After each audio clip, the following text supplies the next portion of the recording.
A ver, vamos a ver un repaso sobre apendicitis aguda, ¿no? Entonces, aquí tenemos el tema. Vamos a ver un breve repaso anatómico del apéndice. Bueno, el apéndice es una prolongación de la primera porción del intestino del grueso, que básicamente se origina gracias a la confluencia, ¿no?, de las líneas cólicas en la primera porción del intestino grueso, no en la primera porción del, del colon ascendente, en la porción proximal. Ahí se encuentra el apéndice. Este apéndice, que lo vamos a dibujar un poquito acá, recibe irrigación de la arteria apendicular, que es una rama de la arteria iliocólica y que a su vez es una rama de la arteria mesentérica superior, ¿no? Entonces, esta es la mesentérica superior. Una de sus ramas es la arteria ilioseco-apendiculocólica, ¿no? Porque por este lado, si nosotros dibujamos al ilion, ¿no?, que es la porción del duodeno, da una rama hacia el ilion, una rama hacia el ciego y hacia el apéndice, ¿no? Esta vendría a ser la rama apendicular. Apendicular de la arteria iliocólica o ilioseco apendiculocólica, que es lo mismo, que viene de la mesentérica superior.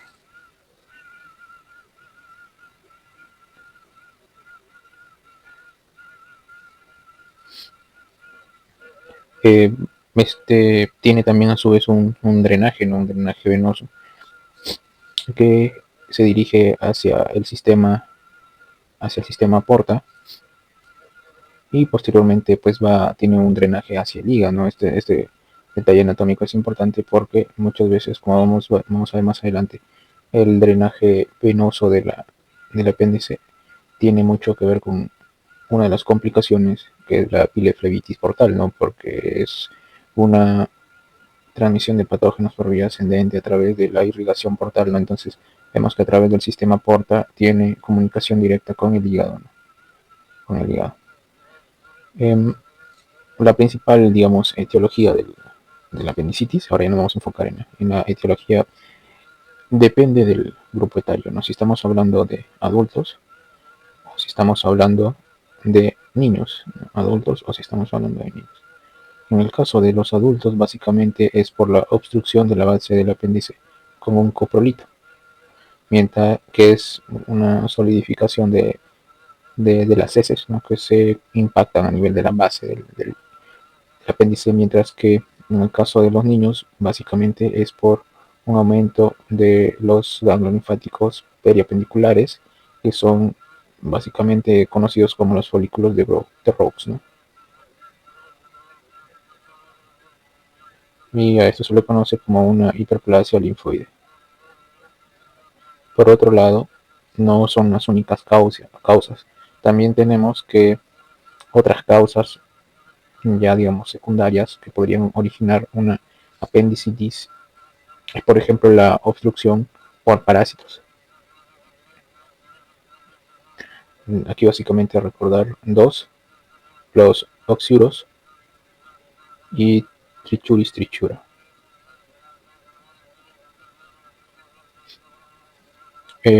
Causas un poco más raras, también tenemos al tumor carcinoide, y podría ocurrir también por obstrucción con cuerpo extraño, por un cuerpo extraño, ¿no? Es algo más raro, pero también se puede presentar por eso.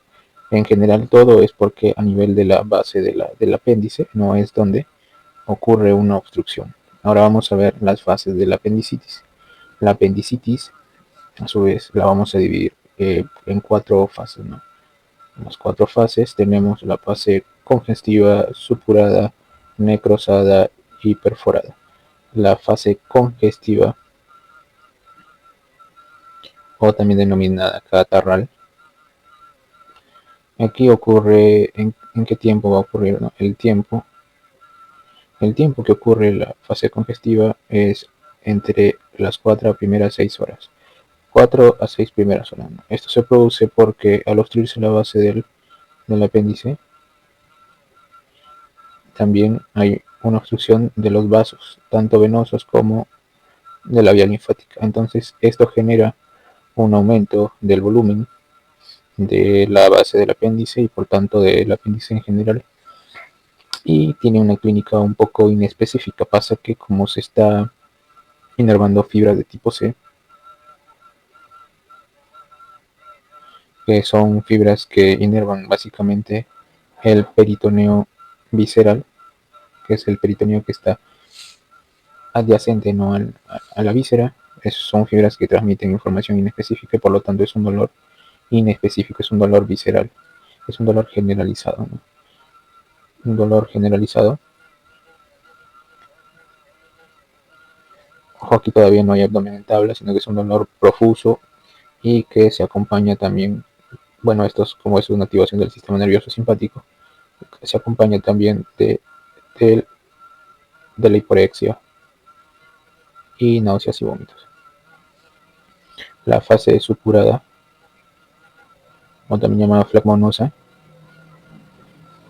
esta ocurre ya producto de que hay una éstasis a nivel del flujo sanguíneo. Entonces hay un aumento de la proliferación bacteriana. Básicamente aquí predomina las bacterias gram negativas, como por ejemplo E. coli.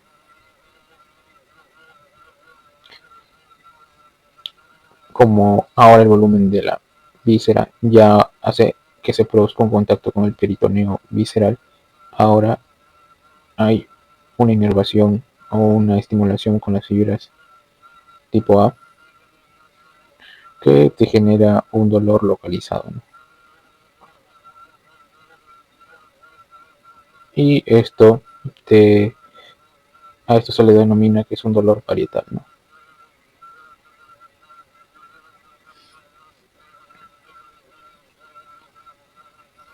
La fase necrosada, aquí lo que ocurre es de que ya hay una obstrucción a nivel arterial. Aquí era venoso y el sistema linfático, pero aquí ya hay una obstrucción arterial, lo que se traduce en hipoxia, isquemia, y por lo tanto aumenta la proliferación de anaerobios.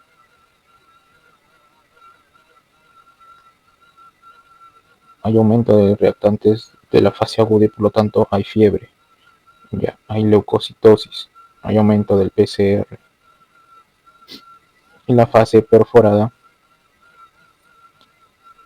básicamente ocurre cuando el apéndice pierde continuidad en su pared y por lo tanto se libera el contenido hacia el espacio peritoneal, y aquí ya se encuentra, ¿no?, el famoso signo de Bloomberg.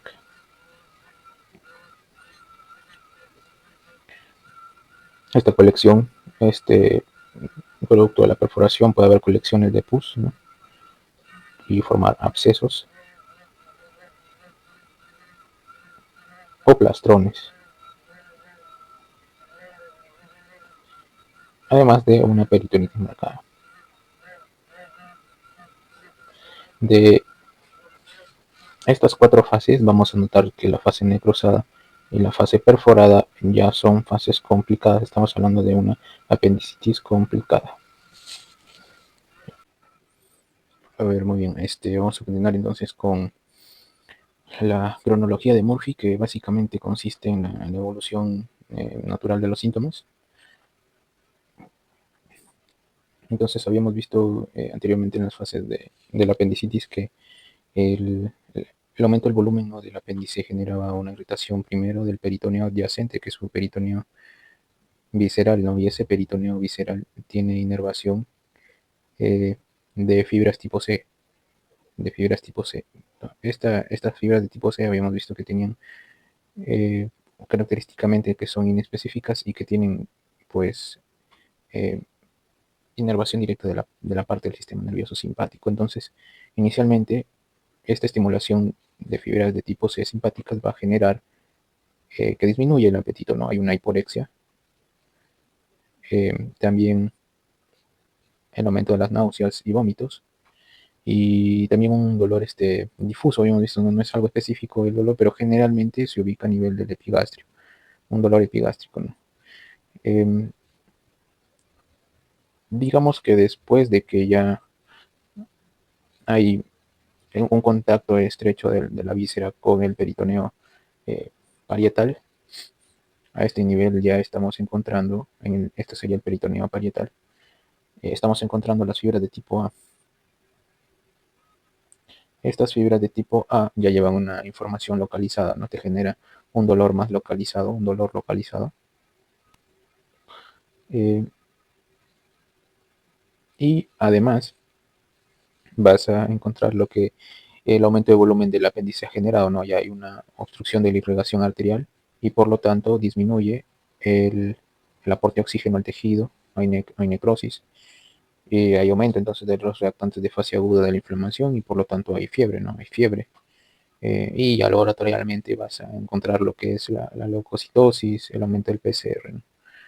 Entonces, aplicando esto, ¿no? En los pacientes generalmente llegan refiriendo que hace horas empiezan, ¿no? Con lo que es la falta de apetito, ¿no? Las náuseas, vómitos, un dolor generalmente epigástrico en la mayoría de los casos, y que posteriormente el dolor ya se localizó a nivel del cuadrante inferior derecho, ¿no? Y que ahora aparte de las náuseas y vómitos también tienen fiebre, ¿no?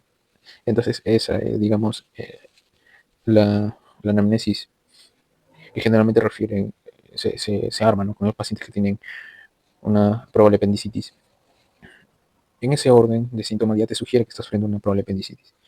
Lo que vas a hacer posteriormente es pues hacerle su examen físico. Entonces aquí entra lo que son los puntos dolorosos.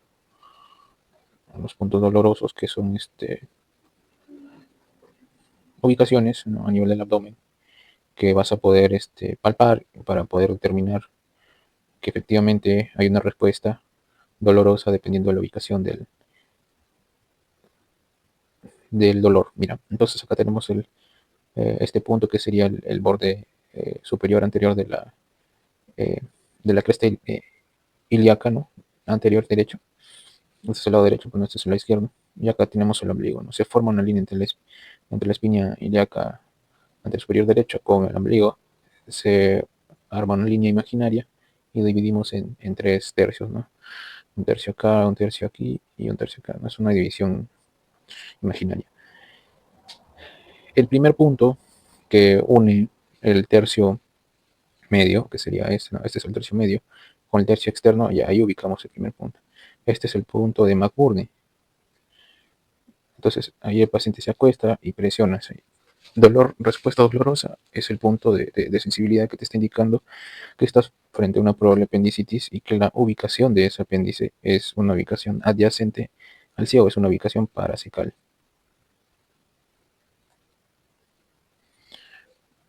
Luego también tenemos el punto de Morris. El punto de Morris ya no es, digamos, vamos a hacerlo un poquito más.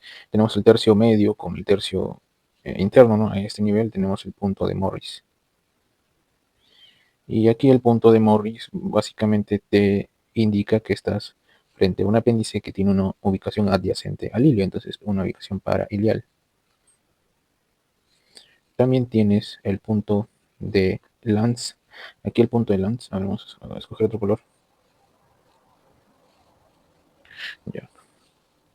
Entonces el punto de Lanz está ubicado entre el tercio lateral y el tercio medio de una línea que vas a formar, pero a partir de una línea imaginaria entre ambas espinas ilíacas anteriores superiores, ¿no? O sea, aquí y aquí vas a formar una línea imaginaria y vas a dividir esa línea en tres tercios. Aquí más o menos acá. Bueno, a este nivel estaría el punto de Lanz, ¿no? Y el punto de Lanz te indica, bueno, hacia abajo está la pelvis, ¿no? Entonces, como está un punto más abajo, entonces te indica que es una ubicación pélvica, ¿no? Una ubicación pélvica del apéndice. Y luego tenemos el punto del SN. El punto del SN ubicas primero lo que es la espina ilíaca anterior superior derecha, ubicas acá, vamos al otro color. Y el punto del SN básicamente consiste en que vas a subir la ubicación más o menos unos 2,5 centímetros o 2 traveses de dedo por encima de este nivel, y aquí vas a encontrar el punto del SN. Entonces, el punto del SN te indica que la apéndice está por detrás del ciego, entonces es una ubicación retrocecal.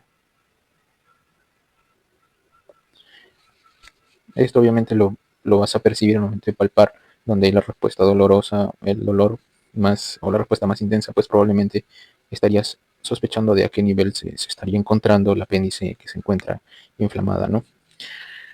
Aparte de eso, también hay signos, ¿no? Signos de apendicitis aguda, que lo vamos a mencionar por acá. Los signos de la apendicitis, tenemos por ejemplo el signo de Robson, que consiste en que cuando tú haces una presión en el cuadrante inferior izquierdo, genera una respuesta dolorosa en el cuadrante inferior derecho. Ese es el signo de Robson. Otro es el de Bloomberg. Bloomberg, ¿no? Consiste en que tú presiones el abdomen, sueltas, ese rebote le genera dolor, ¿no? Ese es dolor al rebote. Y habíamos visto, ¿no?, que esto es característico de la peritonitis.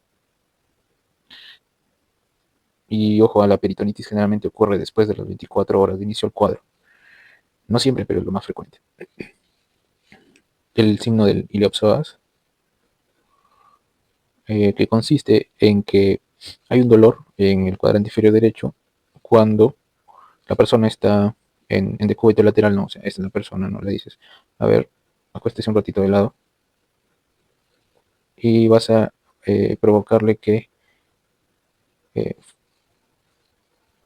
flexione, ¿no?, la cadera hacia atrás, ¿no? La pierna la llevas hacia atrás, la extiende, ¿no? Extiende, hace su movimiento de extensión, y este movimiento de extensión le va a generar un dolor en el cuadrante inferior derecho. Ese es el signo del ilioxo, ¿no? Entonces, extiende la cadera y eso le genera dolor en el cuadrante inferior derecho. En cambio, el signo del obturador es cuando haces le dices al paciente que genere una pequeña flexión inicialmente de la cadera, ¿no? Entonces tienes una flexión de la cadera, el paciente está acostado, tiene el cúbito supino, y rotas la cadera, no, o sea, la rotas, la llevas hacia adentro, y eso le va a generar un dolor en el cuadrante inferior derecho. Entonces eso, rotas la cadera y eso le genera dolor. Otro signo también, por ejemplo, es el signo de Horn, que es cuando el paciente genera una pequeña tracción a nivel del testículo derecho, y esa tracción le genera dolor en el cuadrante inferior derecho. Entonces, traccionas el testículo y eso genera una respuesta dolorosa. Entonces, sospechado el cuadro, posteriormente le vas a solicitar exámenes, ¿no? Entonces, ¿cuáles son los exámenes auxiliares? Exámenes auxiliares, a ver, vamos a borrar acá, vamos a poner acá, ya. Exámenes auxiliares. Lo primero, le vas a solicitar un hemograma. ¿Cuál es el objetivo acá? Vas a buscar si hay leucocitosis con el aumento de abastonados, o sea, una desviación a la izquierda. También le vas a solicitar un PCR, el cual esperarías que se encuentre elevado. También le vas a solicitar un estudio de imagen. Generalmente, el primer estudio que se pide, ¿no?, por disponibilidad es el ecografía, ¿no?, una ecografía abdominal, pero el examen que tiene una mayor precisión es una tomografía con contraste. Esto debería pedirse porque es el estudio que tiene una mayor precisión, ¿no? Es más preciso este estudio. En quienes no estaría recomendado la tomografía, pues si estamos hablando de una mujer en que no has descartado embarazo, obviamente no le vas a tomar una tomografía. En ese caso, se esperaría pues mejor ir con una eco. En el estudio de imagen, ¿qué se esperaría encontrar, no? Entonces vas a observar, ¿no?, el apéndice, y el apéndice, para tener criterio de que estás frente a una apendicitis, es de que su diámetro sea mayor a 6 milímetros. Luego vas a mirar la pared. Esa pared tiene que ser mayor a 2 milímetros.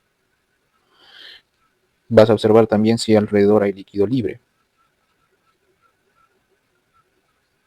y también vas a observar si hay la presencia de un coprolito, de una masa, ¿no?, que está obstruyendo la base del apéndice, ¿no? Ahora, cuando sospechamos ya de una de las complicaciones que se van a ver más adelante, una masa, no una masa apendicular que puede ser un absceso, un plastrón, en esos casos el estudio de elección por la mayor precisión también la tomografía. Bien. Luego, en base a lo que has encontrado en el examen físico y en tus exámenes auxiliares, que son principalmente esos, obviamente le puedes pedir también bioquímica, ¿no?, examen de orina, ¿no?, para descartar otras causas probables, pero estos son los principales. Vas a buscar tu escala, después de solicitar esto y hacer tu examen físico, vas a evaluar la escala de Alvarado, ¿no? Entonces aquí vamos a ver la escala de Alvarado. Eh, ¿qué te, ¿Qué te dice Alvarado? Bueno, esta escala te evalúa el punto de el dolor que migra a cuadrante inferior derecho.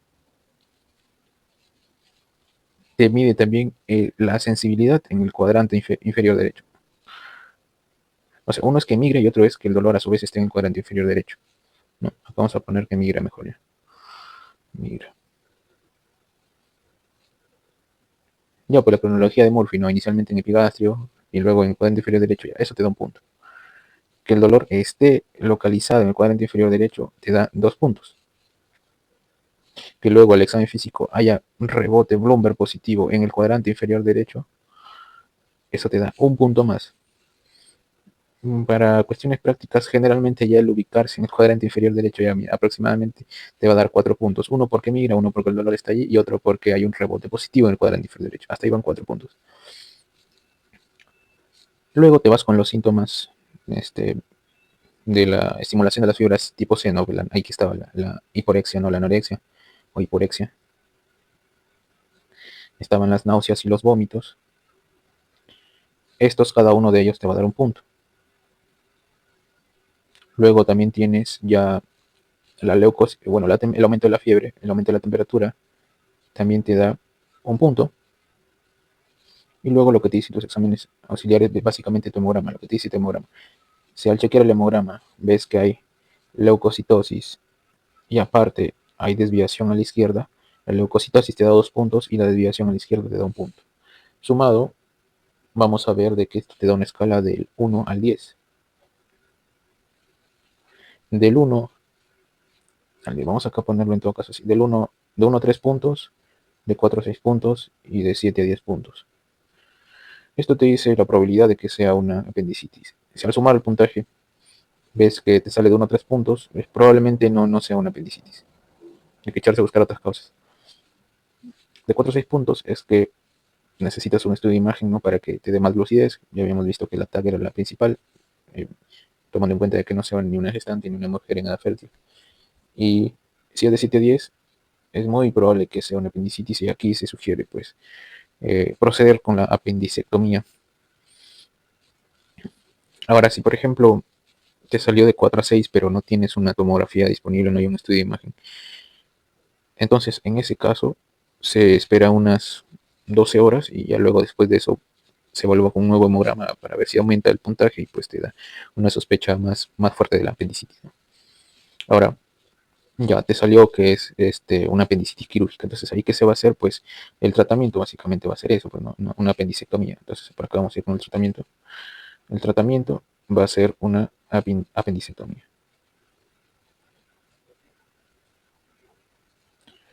Eh, Obviamente, el tipo de corte que se va a poder hacer a nivel abdominal va a depender de si es que hay o no peritonitis, ¿no? Entonces, si estamos en una fase complicada y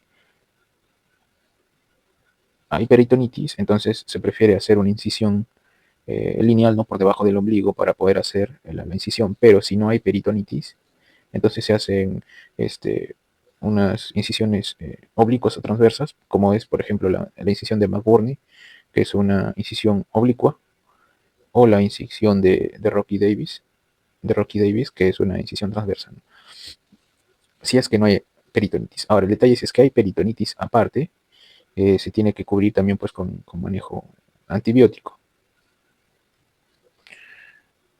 Va a depender, ¿no?, si es una peritonitis localizada si es una peritonitis difusa.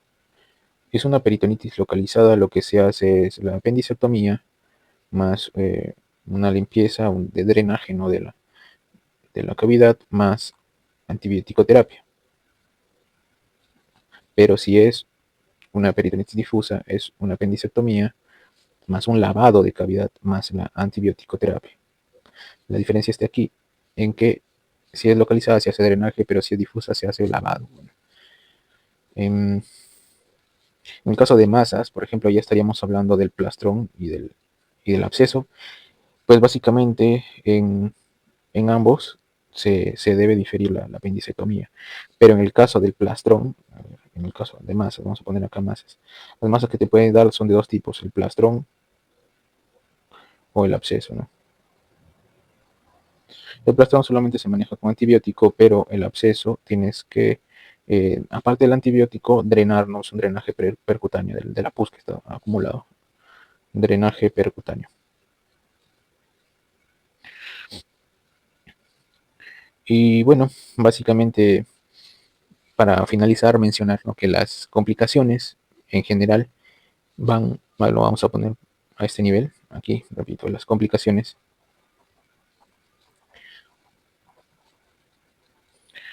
Básicamente tenemos la más común que la peritonitis, ¿no? Eh, Generalmente después de las 24 horas de inicio del cuadro, ¿no? Generalmente se da a partir de la fase perforada, ¿no?, después de la cuarta fase de la apendicitis, que pueden ser localizada o difusa, ya vimos cómo se maneja cada una. Drenaje si es localizada, lavado si es difusa, más la apendicectomía con la antibiótico-terapia, ¿no?, en ambos casos. Tenemos las masas, ¿no? Las masas que son el absceso y el plastrón, y la más mortal de todas, que es la pileflebitis portal, que ya había mencionado, ¿no?, al inicio, acá justamente lo había puesto. Eh, Cuando hay una colección, ¿no?, de pus a este nivel, esa colección puede migrar a través de la vía porta, ¿no?, porque el drenaje es a ese nivel y puede depositar finalmente colecciones, microabscesos hepáticos, ¿no? Y eso se produce por una vía ascendente a nivel de la circulación de la vena porta.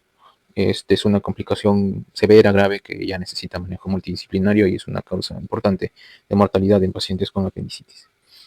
Entonces, ese es un repaso, no, de lo que es apendicitis aguda, y continuaremos con más repasos de cirugía general para los exámenes. Eso sería todo.